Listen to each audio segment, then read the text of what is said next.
Welcome to Fireside Chats, Leadership Journeys, brought to you by the Office of Academic Clinical Affairs and hosted by Dr. Carolyn Porta. These chats bring together University of Minnesota Health Sciences students with experts for candid conversation on leadership, career pathways, sources of joy, and strategies to rejuvenate. Welcome to this evening's Fireside Chat and to our guests, Dean Tim Beebe, Commissioner Jan Malcolm, and Professor and Director Mike Osterholm. I'm going to get us started simply asking each of them to check in. Let us know how you're doing this evening. Jan? Well, I'm doing great. It's nice to be with some people who I dearly love and respect in our mutual field, and always appreciate hearing what's up with the leaders that are coming up behind us. And nice to see Dean Beebe, who I haven't seen in, I guess it still isn't in person, but better than an email. So I'm great. Thank you. Thanks, Jan. Mike, how are you? Well, I'm recovering. After 3 years, I contracted COVID 2.5 weeks ago. It laid me up pretty well. I have no idea how I got it after all these years of solving a number of major medical mysteries around the world. I couldn't even figure out how the hell I got my own infection. I felt like I had to turn in my epidemiology card to somebody because I couldn't do that. So I'm recovering, and it just points out, I think, how challenging this virus is. 3 of us all got infected in one period in one night, and we don't know how we got it. Well, I'm glad you're recovering, and I'm glad that you're with us this evening. I will have to tell you just one quick story. So last June, I was leading a delegation to Cuba to look at the vaccines that the Cubans are making for COVID. They actually have some very amazing technology. And one of the local health systems, which I'm a member of, I contacted them to get some Paxlovid to take with me in case I got infected down there. And the response back was, well, we can't do that, but if you send us a snapshot of your positive test if you're down there, we'll send you a script. I thought, well, that's pretty interesting, isn't it? How the hell am I going to get Paxlovid in Cuba? Okay. So I ended up calling the medical director, who, believe it or not, was a former student of mine, and asked him if he could help. So I got my prescription. So I had that to start out with, but I had a pretty major rebound. And so I needed a second treatment. And so I sent an email to the same person. 45 minutes later, I get a response back, and he says, I hope the script went through. Can you check with your pharmacy? I'm on right now on a trip in the high Andes in Ecuador, and I just picked up this on satellite phone. I hope it goes through. So I actually got my Paxlovid prescribed to me from Ecuador, but it worked, and I'm doing better. Thank you. Oh, good. And we do appreciate the stories. And I think part of the fun of Fireside Chats is being able to share stories and have conversations. So thank you for setting the stage. Tim, how are you? Doing very well. It's every once in a while I just stop and think, how I can be so fortunate to serve in this capacity even for a short time. The school, the university is great, but the School of Public Health, from this perch, you're reminded daily of all the skills that exist within it, the work that we do. And so every once in a while, when you're tired, when you're trying to maintain your research program while dealing with personnel issues and working with the legislature, I just step back and say, I have it. Things are pretty good, and how this kid from Grand Rapids, Minnesota can land in this spot is beyond me. But I'm thankful every day to make it through the day and to be propelled by just the amazing people that are within this school. So I'm doing very well. If you'd asked me yesterday, I probably would have responded differently. But today, I'm doing well, and I'm surrounded by people I admire tremendously. So thank you for inviting me. Thank you, Tim. Perhaps this is why we do these on Tuesdays instead of Mondays from time to time. Well, when I ask the interns for questions, I'm always very delighted with what I receive. And some of the questions I did share in advance I really would like us to dive right into some of these questions around the science, the evolving of science that happened during the pandemic, and what appeared to the public in many ways to be switches, to be 90-degree turns, to be reverses, positions that government and policy had on day one were not the positions we maybe had at day 90 or day 365. And some of the interns' questions really centered around compromises being made. But I think before we get there, I really want to start with how you as leaders have handled the evolving science and frankly, the politics that came with some of the decisions and the decision reversals that you encountered. I'm not starting us off in an easy space. I know. Well, I'm happy to start it off. I think it's a great and multi-layered question. Obviously, I am ever grateful for so many things about Mike Osterholm, but he from the very beginning said we need to stay humble about this. There's just so much we don't know and so much that's going to change.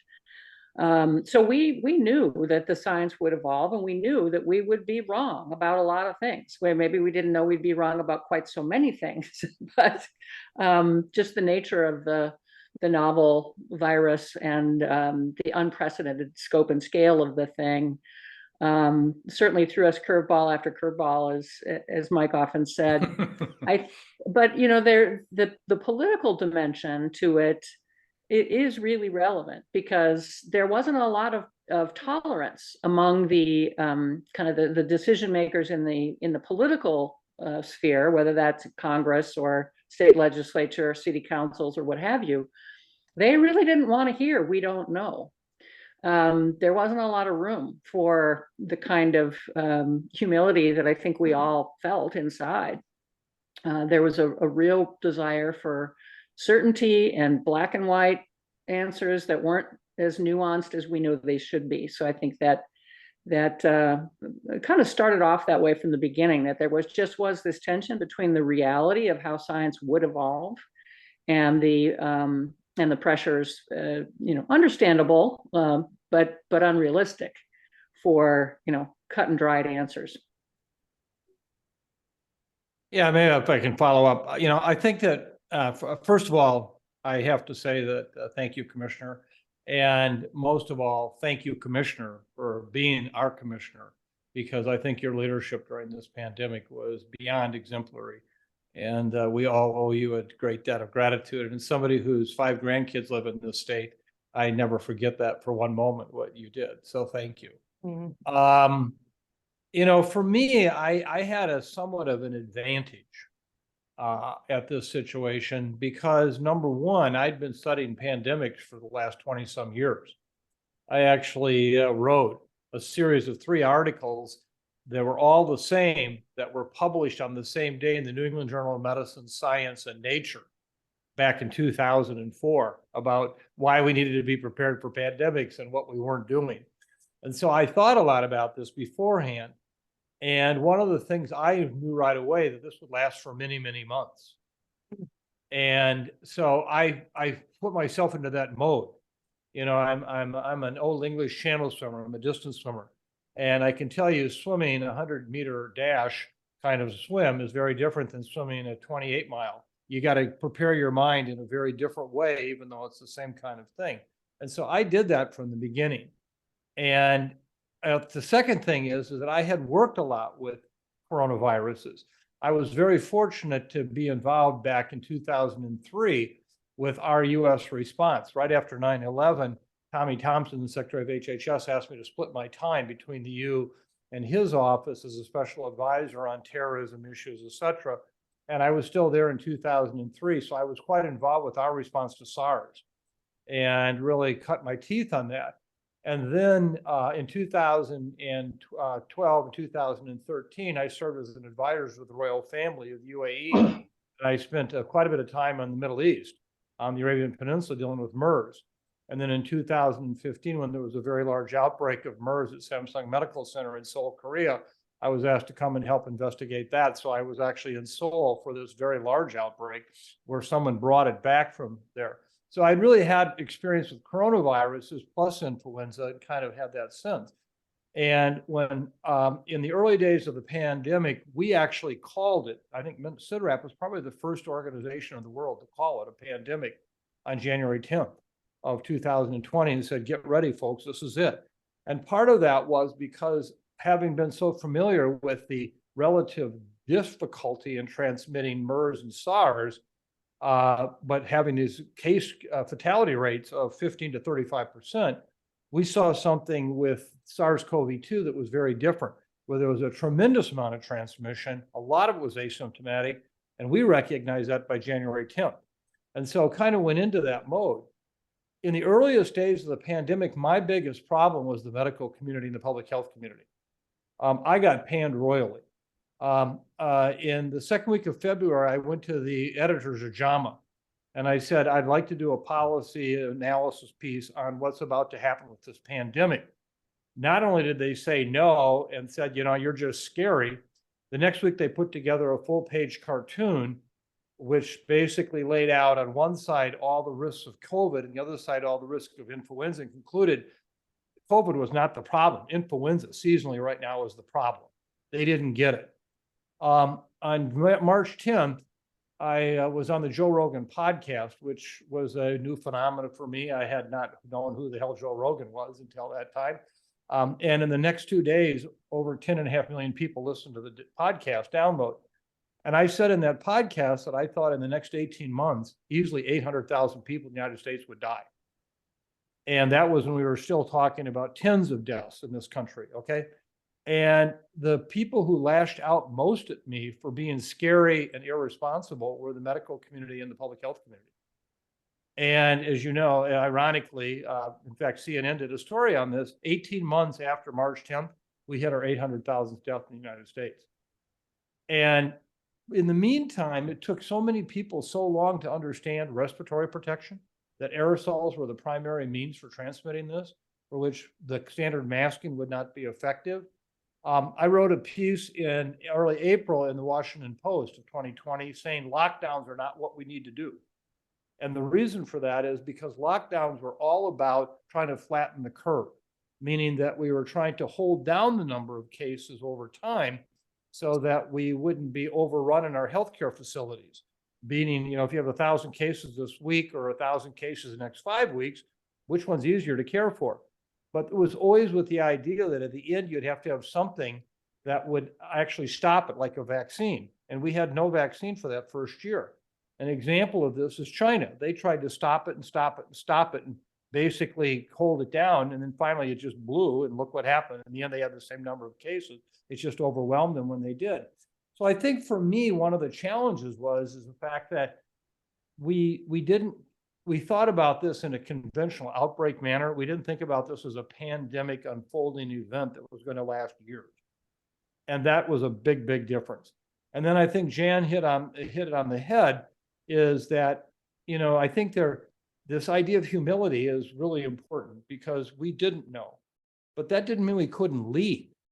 So for example, when people would ask me, you know, is herd immunity, when are you going to hit that? My first answer was, and I published a piece on this early in the pandemic saying, I don't know if we'll ever hit herd immunity. We don't know what the immunity from a coronavirus is. You know, if it's going to be like influenza, we won't hit herd immunity, because we'll lose that protection year after year after year. If it's like measles, sure, we could. But so I think people wanted these kind of answers we couldn't give. But we could give answers that were still meaningful. And I think that was the real challenge. And then let me just conclude by saying, one other area I got into a lot of trouble with was schools. And if you look at the pandemic, in the earliest days of the pandemic, in that first 6 to 8 months, kids were not often impacted by this virus, particularly not seriously ill. But then when Alpha showed up, and Jan knows this very well, when Alpha hit Minnesota early in 2021, that was a hell of a hit, just like Michigan. And we saw a lot of activity in schools when the rest of the country didn't. And everybody was saying, see, this is not a problem in schools. Well, then Delta hit, more cases in kids, but then when Omicron hit, we had 782 deaths in kids in a period of 1 month in this country. And you couldn't use the same conclusions. And we saw all these data being cited from the first year of the pandemic that were no longer relevant because of the change in what was happening with the virus. So one of the things that we didn't do is adjust to the fact that these variants kept changing the game. What was likely for infectiousness, what was likely to cause more severe disease. And so I think all that made it difficult to actually develop what is our end game. And I think we're all still trying to struggle with that situation right now. Sorry, I was long-winded, but.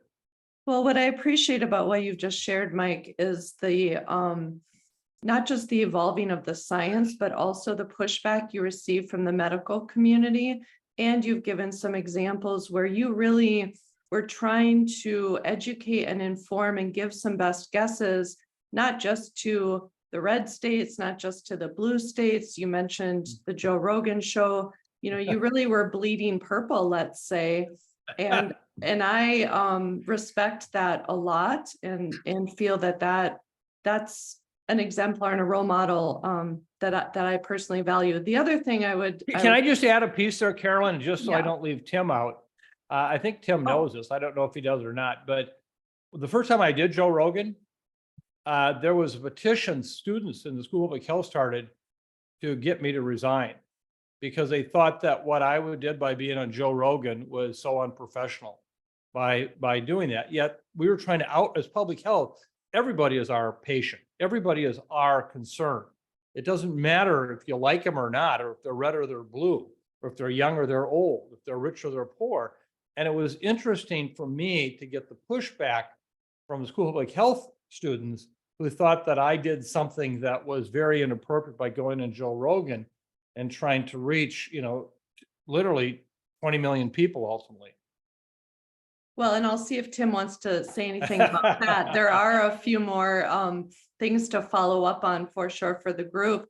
There are students that are still protesting and refusing to use Spotify as a service in protest of Joe Rogan being on Spotify. Yep. So again, it speaks to the complexity and really the diversity, I think, even within public health of perspectives on where and how we engage in protest.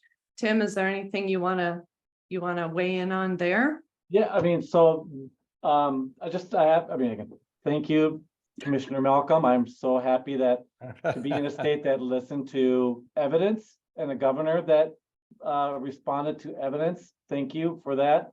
I just a story about Mike and I were out west in Seattle a few weeks ago, maybe a couple months ago, and a person came up to me. I was outside the restaurant we were at, and came up to me and asked where I was from. I said, I'm in the opening act for Mike Osterholm. So he said, I just want to say that he ran the system that treated the first COVID patient in the nation. And he treated the first healthcare worker that contracted COVID in the nation. And he said, I didn't get any help from the CDC. I tried to get guidance on what to do. I tried over and over, but you know who consistently gave me guidance, updated guidance, was CIDREP and Mike Osterholm. So that was, and Thank you. And he was emotional. He just, no matter how challenging it is, there's that sort of hit. I was so proud to be in this discipline and so proud to be at this university and from this state at that moment, because they were foundering. I mean, imagine treating the first case and not knowing where to go. And there's a lot of reputational rebounding that CDC has to do now. But I'm happy that we stood in that place. So just one last thing around the knowledge. I do a lot of work with health care delivery systems, and talk about an audience that was clamoring for guidance on the evidence, and the evidence was changing by the hour. And so we set up a COVID knowledge synthesis unit that went through all the more recent published data, even you know the like medRxiv, the pre-publication, to try to synthesize that work for practicing clinicians. What do I do? What's the latest? And we put like quality scores on it so they could get a sense of what to do, and try to feed it to the front line through the EHR and nudges and the like. But you know, I mean, the evidence was changing hourly, and there was just a lot of lack of clarity on what to do. So what we tried to do is have, you know, put, you know, meta-analytic and you know, some math to the synthesis, and to try to provide the best information at that time to the practicing clinicians. So it wasn't easy, and I think people had a better appreciation for the sort of tools that we can bring to this to help guide that. So it was a very interesting time, and we had to kind of change of how we did our systematic reviews and knowledge synthesis. It was more hour to hour rather than a 6-week process, you know. Thanks, Tim. So, Mike, as you were sharing, the other thought that came to mind was the good trouble that John Lewis speaks of and spoke of. He wrote it in the essay that he asked to be released after he died. And he spoke about just getting into good trouble. And of course, he was speaking to a lot of the injustices and the active protesting and not being violent, and yet using your voice, your words, your feet, your hands, your mind to protest injustices. And in a way, you've been the public health good trouble guy for the country. And I'm going to bring up one more example and ask if you want to share it. And certainly Jan and Tim will have complimentary comments, I'm sure. Masking. I feel, Mike, that you put out some opinions about masking and got a lot of heat about that as well. And I don't recall the exact situation, but I wonder, you probably do. And I'll also acknowledge there could be some students here who signed that petition for the School of Public Health, and if they want to offer counterpoints, they're more than welcome. Well, first of all, let me just say that thank you for the very kind suggestion of good trouble, because John Lewis was someone I actually knew and someone that I still think incredibly highly of. You know, good trouble people don't exist in a vacuum. And I think for the students here today, one of the things you should learn is one of the reasons I could be a good trouble person, because people like Jen Malcolm and Tim Beebe gave me cover. And I think that is really important. And I think Jan did that often for the governor.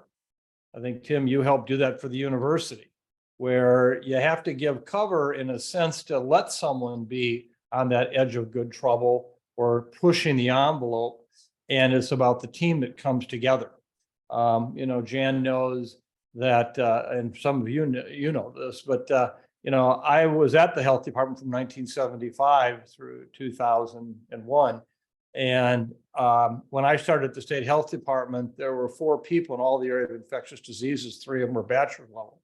And when I left, we had over 70 people, of which a third were doctorate level. And, you know, we really built that into an academic health department, and Jan did an amazing job of supporting that and continuing to move that forward. But I think I have always had that love of that place, and to watch the health department go through what it had to go through with the pandemic was very hard for me, because I saw the stress. I mean, we all lived it, but I think that's an important piece about that really the cover to provide that. In terms of the issue with respiratory protection, this is an old issue for me. We saw this early in the days of influenza. We saw it with SARS and MERS, and there's an entire body of science, aerobiology, that very few people really have the expertise to understand and judge, who think they do. They actually think they do. And it turns out that much of infection control in this country is an error of understanding what aerosols are all about. You know, an aerosol is that fine particle that floats in the air. Imagine if you're in a room that's the size of an average conference room and somebody's smoking in one corner of it. You think that within a very short period of time, you're going to smell that smoke on the other side of the conference room? You damn bet you are. That's an aerosol. Perfume in a department store 2 aisles away, and you can smell it. And it's because it's an aerosol. And early on, we had data that showed that this was a major mode of transmission. And yet we had WHO and CDC who fought that loud and clear. And lives were lost because of that, because we didn't. Today, to this day, we still have hospitals, many, who use procedure masks, which are not adequate to stop an aerosol. You have to have tight face fit and filtration. And in fact, twice over a period of 4 weeks in this city, in this Twin Cities, I went to hospitals where I had my N95 fit tested on, and I was told I had to take it off and put on a procedure mask because that was the standard practice for that hospital. And I said, no way in hell am I going to do that. Okay, which I always got away with it. But it was just pointing to me the lack of good understanding of what's going on with the aerosol-based transmission. Now CDC has relatively embraced it. And it was interesting, the chief scientist for WHO, who left 4 months ago, on her exit interview said the one thing that bothered her the most was how badly WHO handled the issue around aerosol transmission and what they said and didn't say about it. And so I think that today, if you want to protect people, again, we have clear and compelling evidence. You have to have an N95 comparable respiratory protection to do that and face fit in. The other thing that's finally, I think, so amazing to me is even if you were wearing a procedure mask, which is not tight face fitting, which does not have the milk-borne cord material that has the electrostatic charge. But we did a study at our center where we followed a set of TV news shows showing crowds and everything at night in news.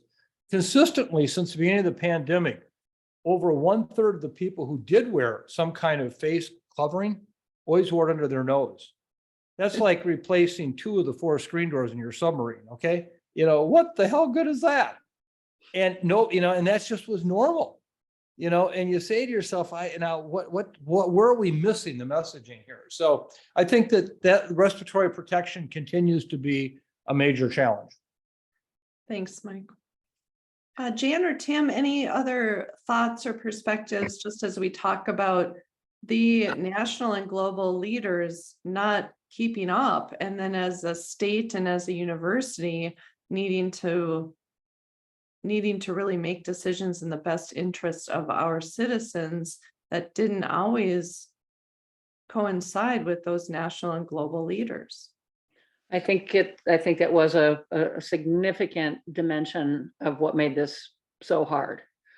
I knew we were in big bad trouble the day I heard the president say to the governors, you're on your own when it comes to testing. There is no national, the president did not say there's no national strategy, but that was the meaning of his statement, that we're on our own to find the supplies we needed. I think he actually said something like, we are not your mail clerks, or some, really kind of dismissive language like that. And I just thought, oh my God, we're going to be on our own to try to compete against each other as states for these limited supplies. And you cannot manage a pandemic that way. We couldn't put a bell jar over the state of Minnesota and, keep all the virus from ever coming in here. And so, I think our state did, we sure worked our tails off and our hearts out. I think we did a credible job, but it's really hard to, part of the frustration was all the states doing things differently. And then people would opine on the data. Well, gee, the states that had more stringent restrictive measures didn't do any better than the states that were wide open. And failing, of course, to adjust for all the relevant variables. But there's some essential truth to the fact that you really cannot manage something like this at the state level or the institutional level. And I hope that's a lesson we take from this, is that we have got to build a more robust international global surveillance system and do everything we can to clean up our abysmal data on what the heck is going on.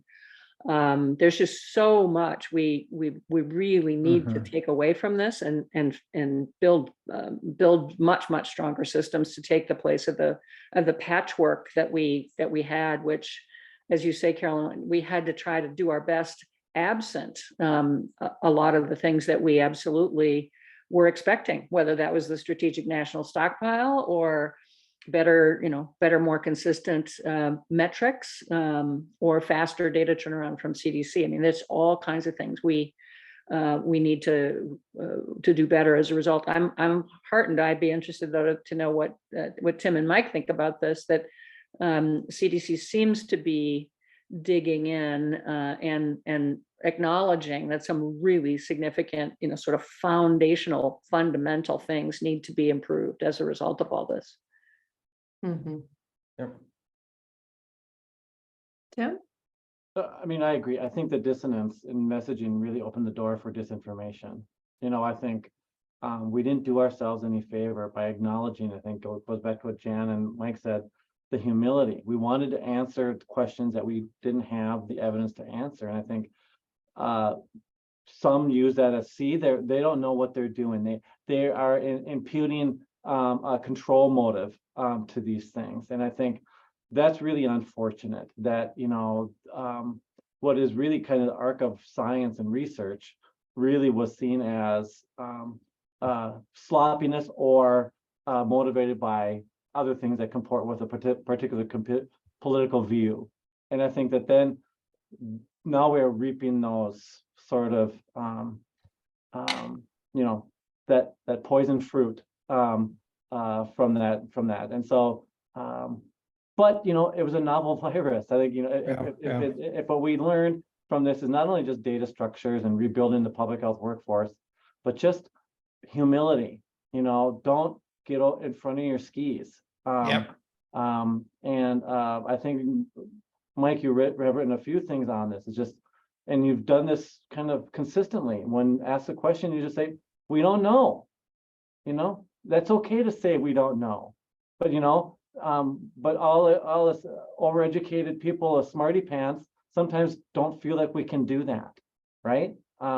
Especially in public health, where we've been historically invisible, and now we're kind of out front and center, and this is our time to actually offer value. And sometimes we just maybe overstated things. And but I do think that this sort of dissonance between the federal and the state level opened the door for a huge amount of disinformation and chasms that exist within my own family. So that's I think Carolyn and follow up with Tim's point here. I think that we weren't in a position where we couldn't make predictions about the future or make statements that in some cases were difficult. We just had to provide the data or the basis upon which to say it. For example, some of I was on the Biden-Harris transition team from November to January of 2020 to 2021. And boy, did I get crosswise with the administration and a whole lot of other people, because I saw what was happening with the variants. And it turns out that in the first year of the pandemic, we were continually told by the viral geneticists that the variants were nothing more than rings on a tree, like just told you how old the virus was. And then when an alpha came along in November, and we saw a much more transmissible virus, much more likely to cause severe illness, virus, one that was actually associated with an increased occurrence of long COVID. Suddenly everything changed and said, wait a minute, this virus, and thinking the long term, has got some new curveballs to throw at us, and things could get a lot worse. And the second week of January of 2021, right around time of the inauguration, I was on Meet the Press. And I said, I thought the darkest days of the pandemic were still ahead of us. And you might have said, I said really bad things about all your mothers or something. Nate Silver gutted me in the media the next several days. The White House called me and said, you got to shut up. I heard a lot of that. Well, from the day that I said that on Meet the Press, 80% of all the deaths in this country have occurred since that time associated with COVID. And all I did, I wasn't like I was some great, oracle. I just said, look at the data here, what's happening with these variants and subvariants. And this could mean a very, very major change. And of course, along came Delta and along came Omicron, and look what happened. And so I think that we were in a position to make some important long-term statements, but we had to provide the context for them. So I don't want you to walk away thinking that people like Jan and Tim and I couldn't say things that were challenging and were in the end right, but we did it based on the data. If we had no data, then you had to say, I don't have any data, I don't know. But I think that also was how do you don't get ahead of your skis? Tim said it really well. You know, a lot of people got ahead of their skis. In this case, how do you stay right at the edge of your skis and keep the speed up without actually getting ahead of them? Yeah, no, I think that's all exactly right. And I think, again, part of what made this so much harder was the way in which it became just flat out politicized.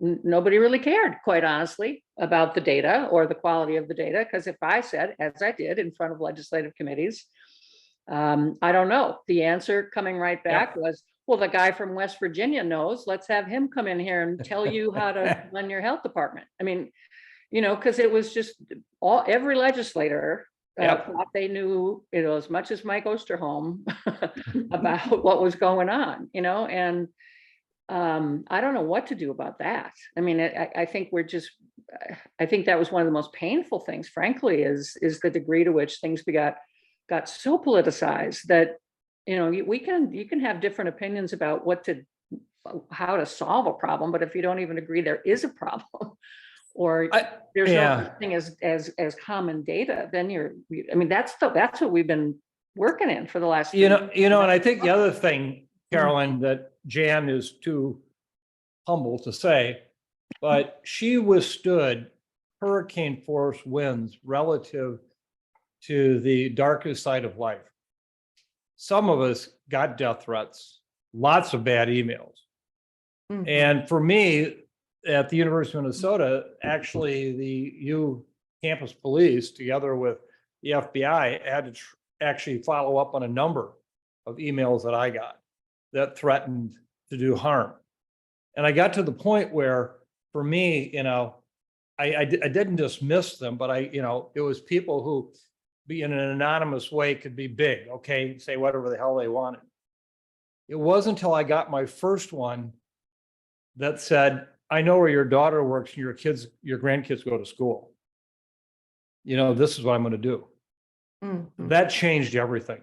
I mean, I got to tell you, I cried myself to sleep that night wondering, what have I done to set my kids up? What would happen? And then just look no further, what happened yesterday in Tennessee, and you can get a sense of what I'm talking about. You know, you just never know.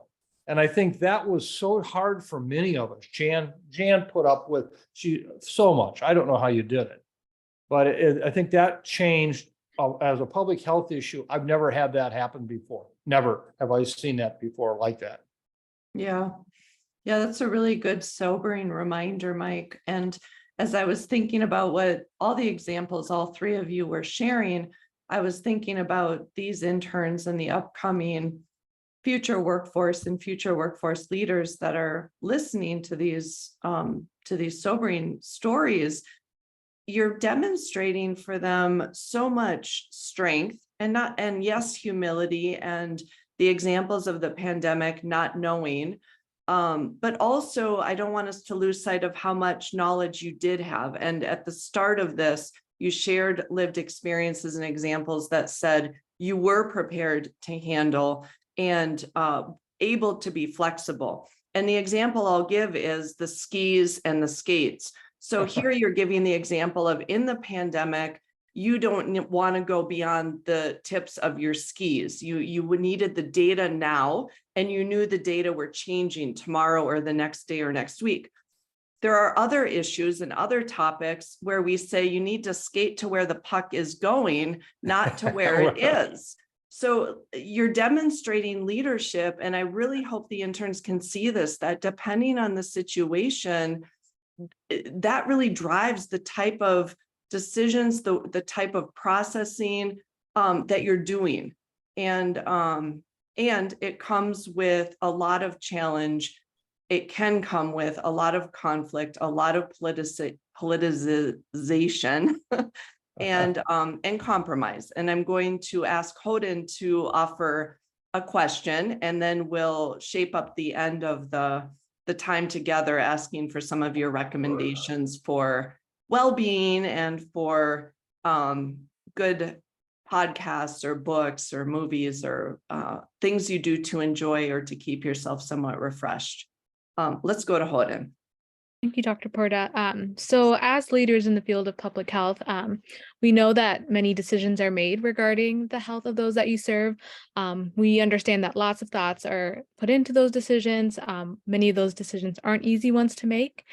So as you reflect on the past few years of the pandemic, especially in your leadership roles, is there an example from the pandemic response that you regret or wish you had made?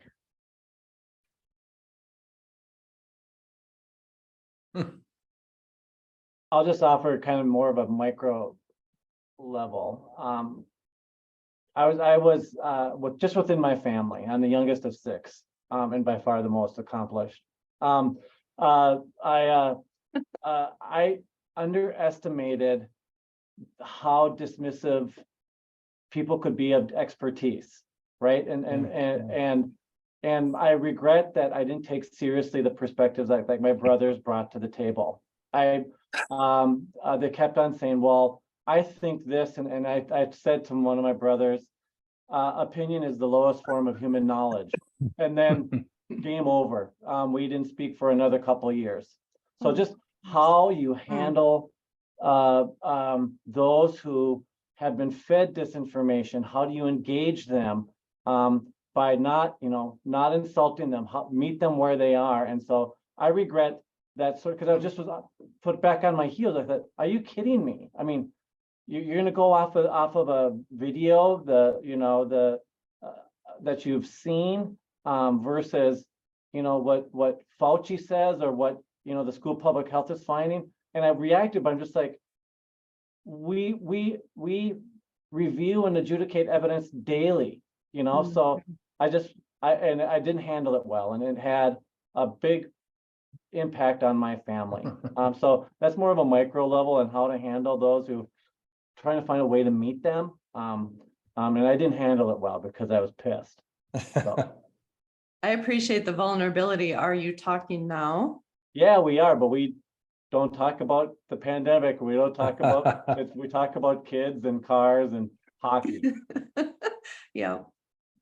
Yeah, I think, Tim, I share some of those same experiences and feelings about how difficult it is to not get extremely defensive. I have extended family very similarly. A whole bunch of them are strong anti-vaxxers for a whole variety of reasons. Some because they're organic everything and don't trust anything that they didn't grow or make themselves, and others are I don't know how it happens, but they're conspiracy theorists. I mean, and I've struggled too with how to engage with them.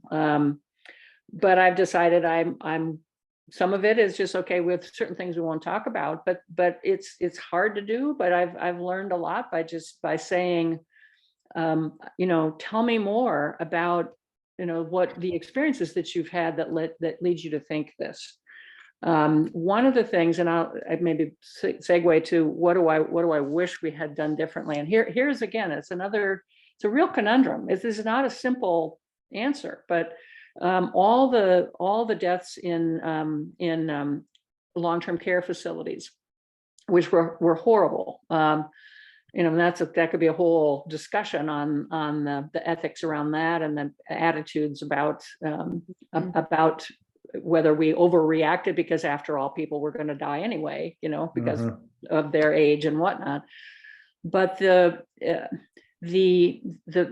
things that we did to try to limit transmission in those facilities by prohibiting visitation, for example, with families, while we couldn't really control the coming and going of the workers in the facilities, but yet we clamped down like a ton of bricks on the families not being able to to visit. And I think that that had enormously big negative health impacts of its own. Yes. So I'm really not sure that we did the right thing by keeping people as isolated as we did, even though it was motivated for, you know, very logical reasons. But I don't think we got the balance right on that one. And I think we need to just think about how are we going to handle that in the future, because the way we did it had some very, very big negative repercussions that were arguably as bad as the virus. Such a good example, Jan. Yeah, well, and I think I would agree with Jan 100% on that. And just to follow up on Tim's very thoughtful comment, I was part of a group that we call it the Gourmet Group. There were 4 couples that got together for a better part of 20 years for dinner once every several months at one house or another. And when the pandemic began, of course, that ended. But what was challenging was one of the 4 my male colleagues in this group, a very well-educated individual, was just an anti-vaxxer. And we had several conversations. And finally, the last conversation I had with him about 16 months into the pandemic, he's really got upset with me. He was on the phone and, you know, and I don't ever hear of this again. I'm done. Don't call me. Don't talk to me. And it was really painful. And 7 weeks later, he died from COVID. And I think to myself, what could I have done? How could I have done something more? You know, what did I do wrong? And knowing that, you know, I couldn't have done anything else. But I think that that was at the micro level, when you have those kinds of events, that really is very, very challenging. And I know people who had that with their families. On the macro level, the one thing that I think we have not done a good job on at all, and I do plan on doing much more about it, is we gave the media a free pass largely in COVID. And the media was responsible, not social media even. They had their own issues. But the general media was not prepared for this. And they brought a lot of reporters in who had no skill sets whatsoever in health reporting. They had no editors that had skill sets in health reporting. And they contributed to a fair amount of the confusion. And part of it was who they actually picked as their experts. You know, there were groups that, if, you know, for example, one of the modeling groups that was very well known and prominent, we actually have gone back and evaluated that, and they were wrong about 85% of the time. And nobody in the media ever did a check. They would put them on and say, oh my God, the next 3 months, this is going to happen. This is going to happen. We had individuals who came out of medical schools, et cetera, that made all kinds of comments that if you go back, they were wrong. And I think that one of the areas that we need to do much more to be better prepared for is, how does the media handle this and who makes the decisions? I actually had a producer after this time that I told you I talked about on Meet the Press that actually said to me, you know, we're just decided you're too scary right now to put on. We just, you know, they told me that, you know, I didn't ask to be out. They said, you know, you're just too scary. And it was interesting because in a sense, they didn't know how to cover it. They were trying to, you know, what does their audience want? Their audience wants to be reassured right now. Their audience wants to be comforted. Well, if that's not what's going to happen though, you can't do that. So I think that one of the areas we need a really careful review and reflection upon is the media, and they need to do it themselves. And we're trying to push them to do that, to ask, how did we handle COVID? What did we do? What didn't we do?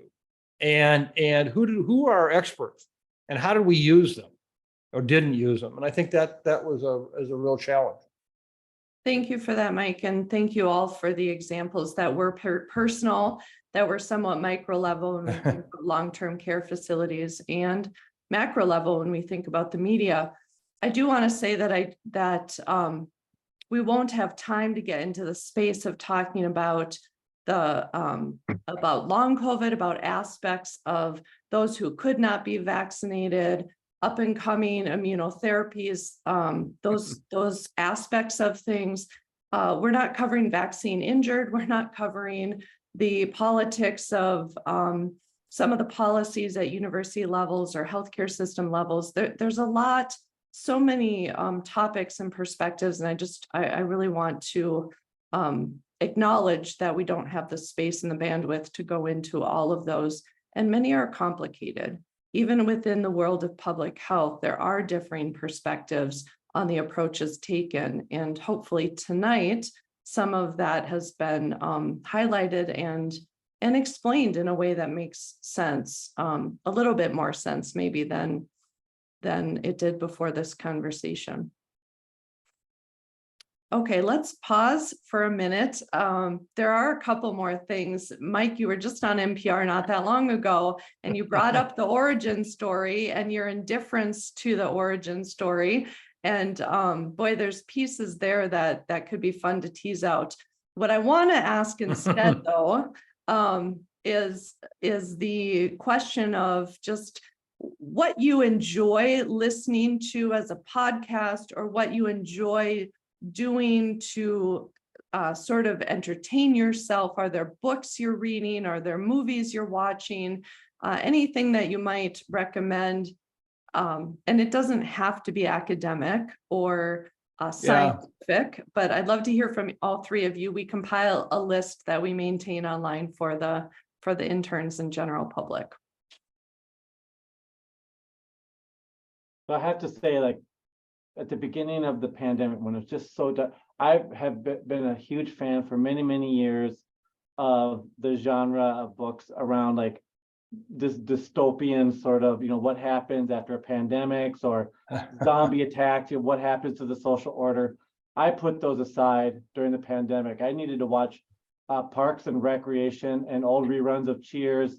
I mean, we binge watch just to escape the day-to-day stuff. So but now, my podcast, I listen to the Daily from the New York Times daily. I think it covers very important things so well. So that's my go-to podcast, as long as I can stay awake till the end of it. So. Thank you. I appreciate that. Well, I just I couldn't read a book for 3 years. It was a matter of time, but more than that, it was my mind, my brain. I couldn't sustain concentration just to enjoy reading, and that really scared me, because it's always been one of my absolute favorite things to do. My ideal of a vacation is to take 5 books along and sit in some lovely place where it's warm and read, which I could do in my living room, but it's prettier on a beach. So I've rediscovered reading, which I'm so happy that my attention span is now back. So I think I'm reading books that other people read years ago. So it's like, I just read this great book, and somebody says, yeah, I read that 5 years ago. So I just read A Gentleman in Moscow. I thought was really wonderful. And another one was called We Must Be Brave. I kind of like historical fiction, and this one was set around wartime London. It's a lovely story of finding home. So 2 books. Besides Mike's podcast, I'm not a podcaster yet. I have to learn to listen to things as I'm walking. So that's my assignment to myself. Thank you. Mike? Well, I read a lot, but I tend to read a lot about work or current affairs, current events. The world's a 24-hour place right now. But I think for an escape, one is I love romantic comedies, and I just can totally, disassociate from the world and watch those. And I absolutely think the prescription for successful life only can happen if you watch Ted Lasso. If you watch, if you stay up current on Ted Lasso, you have a lot of good going for you. Okay. So I would urge everybody to do that. I can't wait till Wednesdays right now when the new edition of Ted Lasso comes up. Okay. I think that for me also, one of the things that maybe more than ever I appreciate is just the ability to reach out and talk to people you care about, people who are scared, people who are concerned. And And it's not, I don't know who gets more therapy out of it, me or them. And I think that has been a very, very important part of my entertainment almost, is just to be able to know that that is really very important to do. Thank you, Mike. Thank Thank you, you. Jan. Thank you, Tim. You've been personal and vulnerable and reflective, and I know everyone who's listening tonight and will listen will be very grateful. Thank you. Thank you for listening. Let us know what you gained from this conversation by writing a quick review. Please share this podcast with others, subscribe for future conversations, and check out our other episodes. Explore health sciences at the University of Minnesota at health.umn.edu.